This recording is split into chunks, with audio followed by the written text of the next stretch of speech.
శ్రీమాత్రే నమః. మన హిందూ సంప్రదాయంలో రాగికి ఎంతో ప్రత్యేకమైన స్థానం ఉంది. రాగి చెంబులో నీరు తాగడం ఎంతో ఆరోగ్యకరమో, అలాగే కొన్ని ఆధ్యాత్మిక పరిసరాల్లో కూడా రాగి చెంబును ఉపయోగిస్తే చాలామంది ఇంట్లోని నెగిటివ్ ఎనర్జీ, ఆర్థిక ఇబ్బందులు, ఆటంకాలు అన్నీ తగ్గిపోతాయి. రాగి చెంబు పరిహారం ఈరోజు రాగి చెంబు పరిహారం ఎలా చేయాలి, దాని వెనుక ఉన్న రహస్యం ఏమిటి అనేది మనం తెలుసుకుందాం. మంగళవారం లేదా ఆదివారం రోజున ఉదయాన్నే స్నానం చేసిన తర్వాత ఒక శుభ్రమైన రాగి చెంబుని తీసుకొని దానికి పసుపు, కుంకుమ పెట్టి అలంకరించి ఆ చెంబులో స్వచ్ఛమైన నీరు పోయాలి.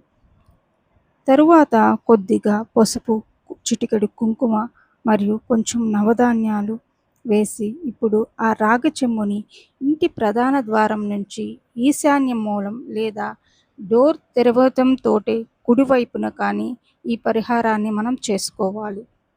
ముందుగా ముగ్గు వేయాలి. ముగ్గు వేసిన తర్వాత పసుపు, కుంకుమ ఆ ముగ్గులో పెట్టాలి. తరువాత ఆ రాగి చెంబును ఆ ముగ్గుపై ఉంచి దాంట్లో పసుపు, కుంకుమ, నవధాన్యాలు, ఒక కాయిను, గంధం అన్నీ వేయాలి. తరువాత పువ్వులతో ఆ రాగి చెంబును అలంకరించాలి. తరువాత ఈ ఇష్టదైవాన్ని ప్రార్థించి ఆ రాగి చెంబుకు నమస్కరించుకొని మన కుటుంబ శ్రేయస్సు, ఆర్థికాభివృద్ధి, ఆరోగ్యం కలగాలని నమస్కరించుకోవాలి. తరువాత ఆ రాగి చెంబులోని నీళ్లను సూర్యుడికి తరువాత రోజు అర్ఘ్యం ఇవ్వాలి. మరుసటి రోజు ఉదయం ఆ నీటిని తీసుకొని సూర్యుడికి అర్ఘ్యం ఇవ్వాలి. అంటే 2 చేతులతో నెమ్మదిగా నీటిని సూర్యుడి వైపు సమర్పించాలి. ఇలా చేయడం వల్ల సూర్య అనుగ్రహం లభిస్తుంది. పరిహారం వల్ల ధన సంబంధిత ఆటంకాలు తొలగి సంపద పెరుగుతుంది. అయితే ఇది భక్తి, విశ్వాసంతో చేసినప్పుడు మాత్రమే ఫలితం మెండుగా ఉంటుంది. దీనికి పాటించవలసిన నియమాలు ఏంటంటే, పగిలిన లేదా దెబ్బతిన్న రాగి చెంబును అస్సలు ఉపయోగించకూడదు. ఎందుకంటే ఇలా చేయడం వల్ల ఇంట్లోకి నెగిటివ్ ఎనర్జీ వస్తుంది. చెంబు ఎప్పుడూ శుభ్రంగా ఉంచాలి. పరిహారం చేసే సమయంలో అసహనం లేకుండా ప్రశాంతంగా ఉండాలి.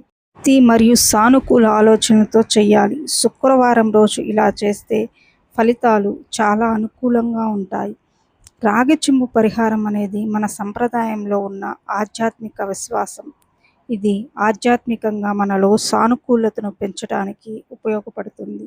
ఈ పరిహారం చేసిన భక్తి, మంచి ఆలోచనలు మరియు కష్టపడి చేసే ప్రయత్నం కూడా అవసరం. ఈ వీడియో మీకు నచ్చినట్లయితే లైక్ చేయండి, షేర్ చేయండి, కామెంట్ చేయండి. ఇలాంటి ధార్మిక విషయాల కోసం మన ఛానల్ని సబ్స్క్రైబ్ చేసుకోండి.